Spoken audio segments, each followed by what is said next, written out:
We complete the book of Yeshayah, the book of Isaiah today, a great accomplishment for all those learning and studying with us, listening.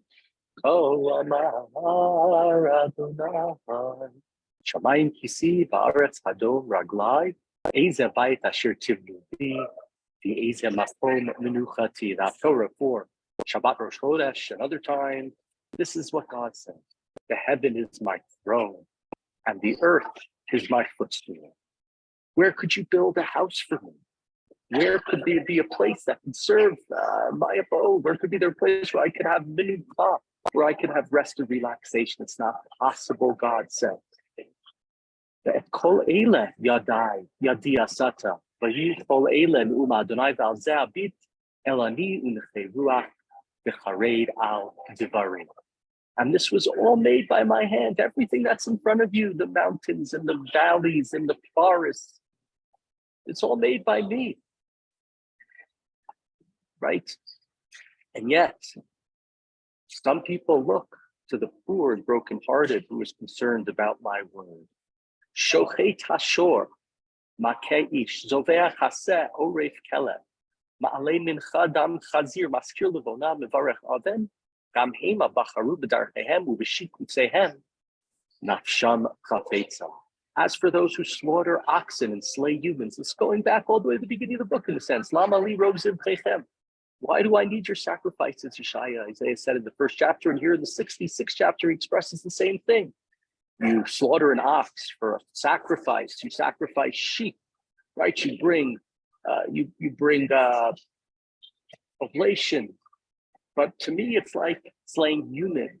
You're just killing dogs. You're bringing the blood of swine, right? It's all to false gods. It's all destruction. It's not being done correctly. Just as they have chosen their ways and taking pleasure in their abominations, right? The people, the hypocrites. Gamani evchar betalu lehem, unegurotam avilahem, ya'an karati v'enonet dibarti v'lo shameu, ve'asu hara be'enak, uvasher lo chapatzti b'chari. So I will choose to mock them. I will bring on them terrible things because, as we said in the last couple of chapters, I called and nobody responded. Yesterday's chapter talked about God being Doresh, God seeking out the humans, God seeking out his people, and them not listening. The beginning of yesterday's chapter, the chapter before, and they did that which I did not want. We have this also, like in the last chapter, we have Bachar. The Jewish people were supposed to be chosen. They should be listening to God's commandments, but rather than choosing God back, they were doing that which they Bachar, that which they chose to do. Shemu Dvar Adonai, Acharidin El Dvara. Now we turn not to the people who are not listening to God, but rather to those who remain listening to God. Listen to God, those who are afraid, those who are fearful and concerned about God's words.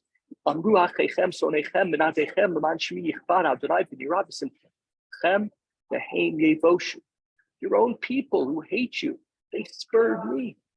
They don't think that God is around. Right? There's no joy, but in the end they will be shamed. The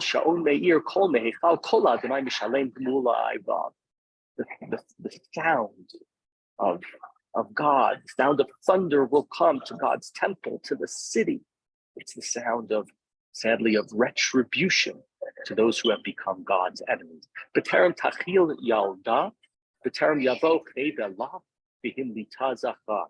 Before she labored, she was delivered. Before her pangs came, she bore a son. Right? So right before all of the destruction will happen, the people have already come into Yerushalayim.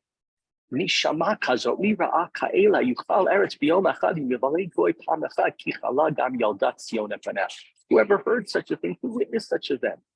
Can a land survive such horrors in a single day? Or is a nation born all at once? Yet this happened to Zion when the people are going to come back to Yerushalayim. Here below, I'll live, Yomar Adonai. Will I sit on the birthing chair? Will I go into the maternity ward, or will I go in there if I don't then give birth? So right, the destruction happened, the birth pangs happened, the horrors happened, but now what's going to happen is going to be the birth. Shall I, the one who caused babies to be born, shut the womb, said God? So the destruction has happened, the horrors has happened, and now instead we have the prophecy that birth will happen, a rebirth, Bria Chadasha, as it was called in the last number of chapters. Simchu et Yerushalayim v'yilu ba kol ha'adam. So rejoice with Yerushalayim and be joyous, be glad with her. All those who love her, Sisu otam masos kol mitad lemala. Those who mourned for her, join her in her joy and her jubilation. Leman tinku svatem showed tanchuneha leman tamotsu v'hitzatem yiziv kivoda. That you may be satiated by her. Literally, you'll suck from her breast. Consolation will come fully for those who are supported by her, those who glory in her delight. Because God says as follows: Hineni notele kenahar shalom uchenach al shotei bo goyim binaktem al tzad tinaseu v'al birkayim tisha sha'u. God responds, right? What is going to happen? God says, I'm going to stretch over her. As we've heard numerous times in these chapters, I'm going to stretch over her.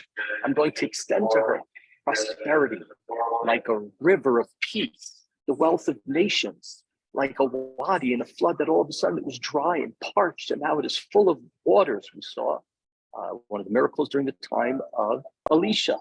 And you will drink of it, and you will be carried on the shoulders, and you will be supported on the knees like a baby who's sitting there and getting a little ride on the knees of her father or uncle or grandfather. So the destruction, the horrors we talked about, but the return will happen. And we've had that many, many times over the last 20 or so chapters. Like one whose mother can comfort him. So I will comfort you. You will find comfort in Jerusalem. And just a comment here. So much of this book obviously is written as it talks about Jerusalem. Yeshayah is understood as being a member of the royal family. His prophecy, while sometimes goes to the northern kingdom, which is destroyed during his days, the majority of his prophecy is to his brethren in Yerushalayim. And so certainly it talks about the holy city, but if we think of what Yerushalayim represents, it represents the idea of the nexus between God and the Jewish people, the closeness. And so truth be told, when we look at this prophecy, we can think of it as not only talking about the rebuilding of Yerushalayim, but so much of it has happened over our lifetimes, even though we wait for its complete rebuilding. But it's true of anywhere where closeness to God comes, where we seem distant, where things seem not so good for us, whether we be in the diaspora or in Israel. Like the idea of God bringing comfort to Jerusalem, God bringing comfort to those who are close to him, even if they are not there, not right there in Jerusalem. Continuing in verse 14, Pasuk Yudal, Uri'item v'sachli b'chem ba'atzmotechem hadeshet tifrachna. You will see and you will rejoice. Your limbs will flourish like grass. Must be better grass than the grass that I have. And God's power will be revealed for those who are his servants, and it will rage against all foes.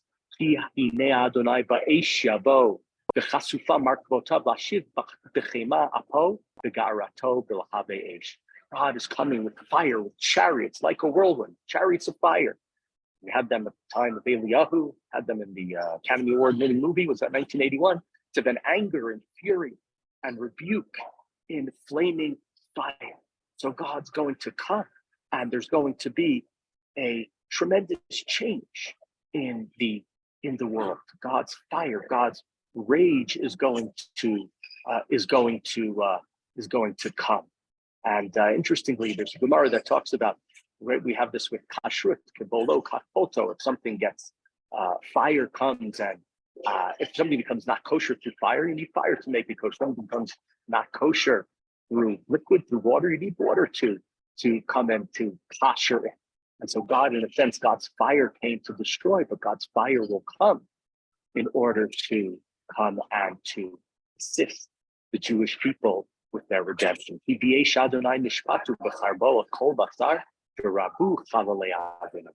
the fire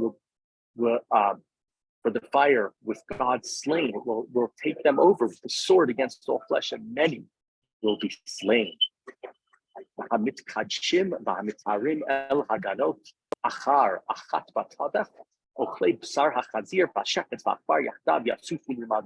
Those who sanctify and purify themselves to enter the gardens, imitating one in the center, but they eat the flesh of swine, the reptile in the mouth, shall one and all come to an end, declares God.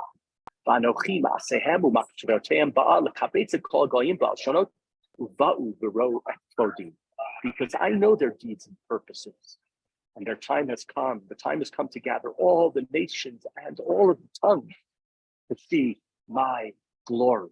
And then this is one of the things in this book that we talked about, right? At times there's the radical inclusion. It's everybody. It's all of the people. All the nations will stream to Yeshayah. We have it in chapter 2. We had it chapter 51 or 52 as well. And here too talks about everybody coming to Yeshayah. But at the same time, we also talked about what's going to be done for the Jewish people. The book has both a sense of the particular, God's particular relationship with the Jewish people, the word Bashar, chosen, which we saw earlier in the chapter and in different places, but also the idea of all of the other nations, them getting punished for their evil that's done to Bnei Yisrael and to others, but then also that they all have the chance to return. Continuing verse 19, V'samti b'hem ot v'shilachti mehem pleitim el hagoyim, tarshish fur balud moshvet keshev tuval v'yavan, ayim haruchokim asher lo shamu et shmi v'lo podi v'hidu et podi b'hagoyim. And I will set a sign amongst them and send from them survivors to the nation, from Tarshish to Ful to the right, all over the world. They will come from all the distant coasts that have never heard my fame. They've never heard my glory. They will declare my glory amongst these nations. As we said many times, it's almost like going back to the time of Shlomo HaMelech, where people came from all over the world to hear the wisdom of Shlomo, which was, of course, was thus representative of the God in which he served, the wisdom of God. So everybody's going to come from all over and see the glory of God.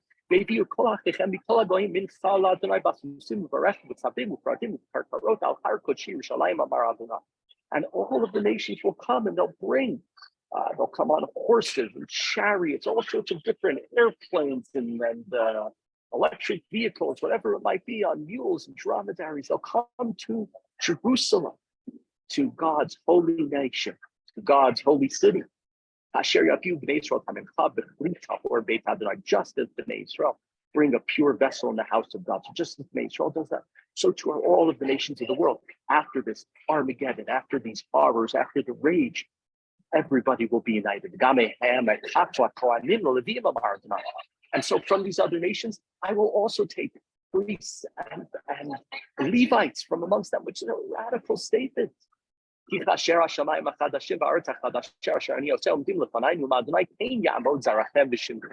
just as the new heaven and new earth that I will make shall endure, so shall your seed and your name endure. So, right, Bnei Yisrael's name, even though it's everybody together, ultimately, Bnei Yisrael are the ones who are closest, as it were, to God. So there'll be new heavens and new earth, whatever that means, different ways to understand it. But your nation will remain forever. They will not be destroyed. This is why it's the Haftorah for Shabbat Rosh Chodesh and new moon after new moon, what we call Rosh Chodesh, and Shabbat after Shabbat. Two of them juxtaposed. All flesh will come to bow down to me, says God. It's going to be constant. It's not going to be something that happens one time and doesn't happen again. It's going to be all the time. It's going to be regular. And they will go out and gaze on the corpses of the men who rebelled against me. Because their worms shall not die. Nor their fire be quenched. They shall be a horror to all flesh. A sad reminder, the destruction, the horrors will be there forever for everybody to see and thus to act in a completely different fashion. The world should be able to go to Auschwitz and see the horrors of that, and not to have the type of genocides and destructions where the magnitude of the Holocaust is not happening anymore, but certainly other genocides and horrors to different people unfortunately are happening. And so we have in this chapter again, those who don't listen to God, there will be terrible rage and terrible destruction. But those who are ready, Israel will come back, and everybody ultimately will be included in this new world order, similar to Judaism just generally. You don't have to trust in Jesus. You don't have to be a believer in Muhammad. You can be Jewish and go to heaven. You can be somebody who's morally and ethically sound and go to heaven. And so here too, ultimately all of the nations in God's eyes, in the Jewish viewpoint, are willing to and able to come back to Yerushalayim. We say this on Rosh Chodesh, so I'll say it, we repeat the second to last pasuk, and we'll end with something nice. It's probably the reason. Again, the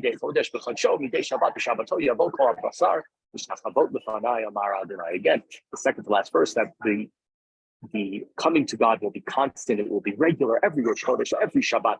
All the nations of the world finally will be united, coming back to God's vision. And so in this chapter, we have a lot of the questions that came up in this book in terms of God's rage and the return and the glory of the Messianic coming back, and right, all the beautiful prophecies that are then used in Lichadodi and beautiful psukim that we have. But there's going to be difficulties. It's not going to be simple. There will be Jews who don't listen. There'll be others who will. But ultimately, this book's vision is one of Messianic. This book's vision and its hope, even during the time of terrible destruction and terrible fear during the days of Yeshayah, the 10 tribes being exiled, basically all of Yehuda conquered by Sanchera before the miracle when he runs away during the time of Chizkiyahu. There's horror and there's destruction, but there's ultimately incredible, great hope for the future. And that's the way the book concludes.